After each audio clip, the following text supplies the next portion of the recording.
So it seems like now this entire, peace deal with Iran was totally a joke to manipulate markets. And we're back now to Trump, changing the ballpark. And now, of course, it's about the entire Middle East normalizing ties with Israel. Because apparently it's in U.S. interests to stall a peace deal in a war that we were unnecessarily thrown into in order to make sure that Israel has normalized ties with the Arab world around it while it continues to bomb the hell out of them.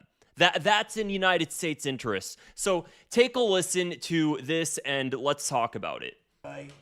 Barack Hussein Obama, what a horrible agreement that was. It was a setback for this country, for the whole world. The Middle East would have blown itself up. No, and we'd like to have the countries we were talking about, with Saudi Arabia, UAE, Qatar, and the others, we'd like to have them immediately join and Steve Witkoff is working on that with Jared and some others, but would like to have them join the Abraham Accords. It'll be historic if they do it. And I think they owe that to us, to be honest. I think, because that really would be a tremendous sign. I just have to stop right there. The Middle East, the Arab countries owe it to Donald Trump to sign the Abraham Accords to normalize ties with that welfare state in the Middle East. They owe it to Trump to do so because Trump benefited them in magnitudes by sending them into an unnecessary war that basically, heavily hit the economies of these rich Gulf oil countries, and they have to, they have to thank him for that. It makes total logical sense. And I think those countries owe it to us. Mr. President, Steve, are you going to get them to sign?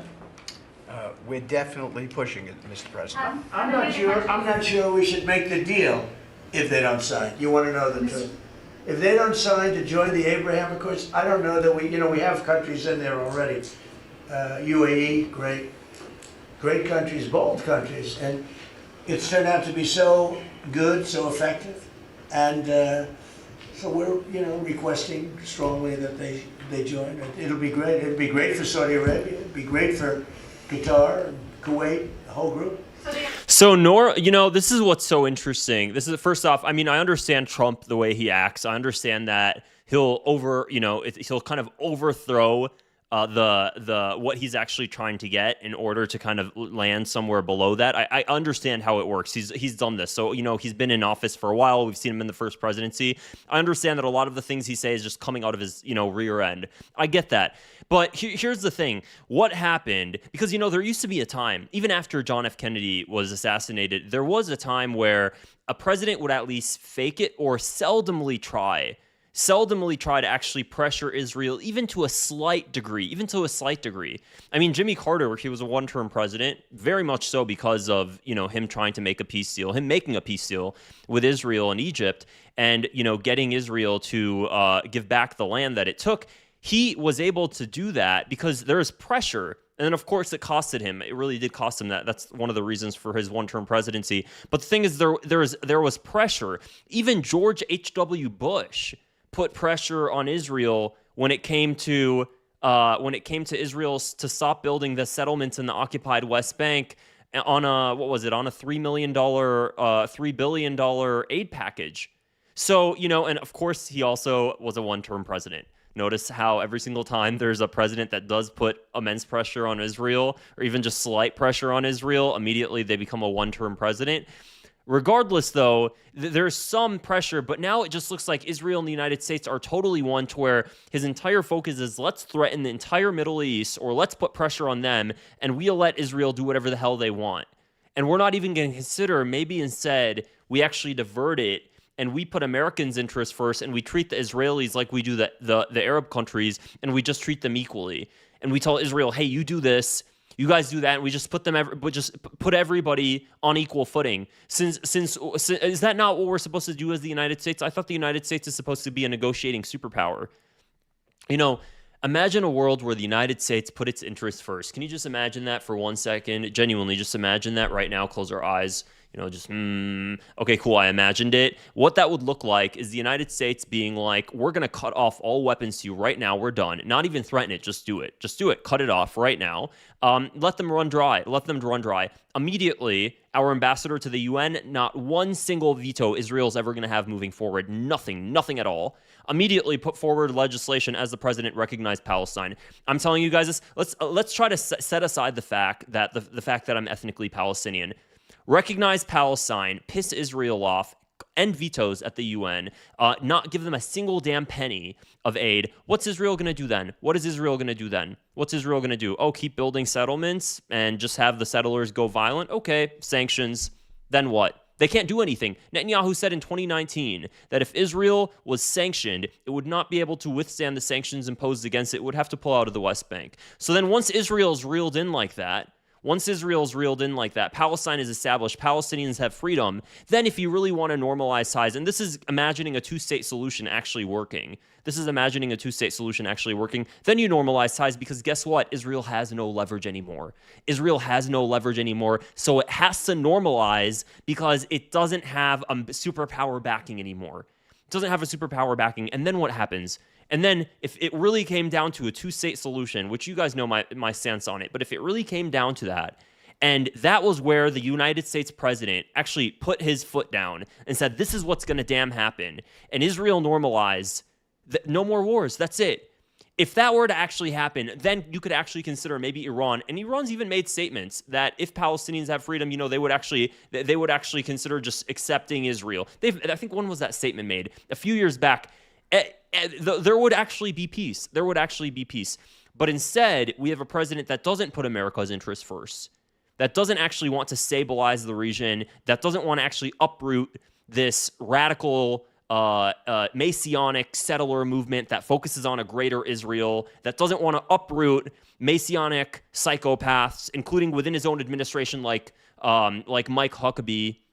Instead, we have a president that's like, you know what, we're going to shove our ideology down, we're going to bomb our way to make sure we get it, even if it ends up destroying our own global superpower standing, both because we're running ourselves dry out of money, mafish, and also mafish means nothing, it's gone in Arabic, and also simply because of the fact that we're destroying our diplomacy. I mean, you guys can hate Spain as much as you want. It really doesn't matter because Spain is causing a shift in Europe, even among far-right or right-wing governments in Europe, like Germany, for example. Spain said that they're not going to open up their airspace for the United States 3 months or 2 months back. Immediately after that happened, Iran started allowing oil that was destined for Spain to pass through the strait.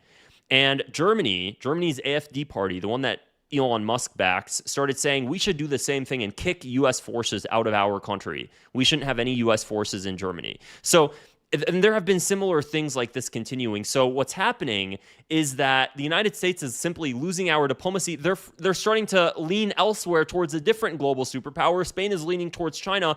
In what world now imagine that we are flat? We're basically shooting ourselves in the face for a welfare state for Israel.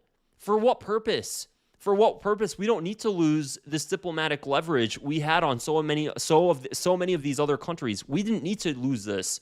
We didn't need to. We're doing it willingly. And you might be like, you know what? Screw all these countries. It doesn't matter. It does matter if you want the United States to still be the country that it is. Still have the U.S. dollar as the global reserve currency, because what we're doing is we're expediting the shifting of that. We're expediting the change in the global world order, and that's inevitable. That's always destined to happen. But you can extend the time span of these cyclic changes. You can extend it, and we're speed running it for that project for Israel. So, what other video here did I want to show you guys? Here's him talking about Iran's economy, saying that they're the ones who really want to make a deal. Their economy is in free fall. They have 250% inflation. Their money has no value. Their whole economic system is broken down. Cool. And how much does our gas cost here in the United States? How much has this negatively affected us?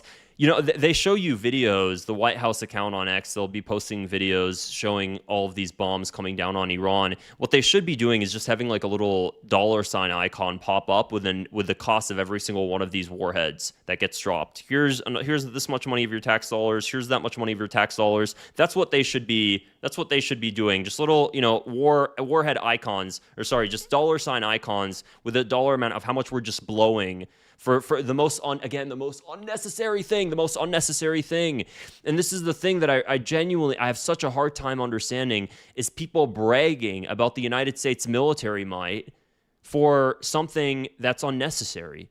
Why are we bragging about something? It's like I could go, genuinely, I can go hit a puppy right now. Should I go hit a puppy right now and be like, look, guys, I'm so strong, I hit a puppy? Maybe I have the physical ability to do it. Does that mean I should? Does that mean it benefits anybody at all? No, it's just stupid. And I didn't think that requires, explaining. That's the thing. I didn't think it requires explaining. Yanni, this should be obvious. But apparently it does require explaining. So, and I can't. Let me do Lindsey Graham for a different video. If I watch Lindsey Graham right now, it's gonna piss me off. So that's enough we've hit 11 minutes. We're good. That's enough for this video, guys. If you found it interesting, I'd appreciate it if you just click the subscribe button and give it a thumbs up as well. Also, if you want to support my channel, if you see people in the comments with the John F. Kennedy emoji or the censored emoji or all of those other fun emojis, you can use those emojis too by joining as a member. If you click the join button below next to the subscribe button, you could join as a member. Then you can type in the comments with one of those cool emojis.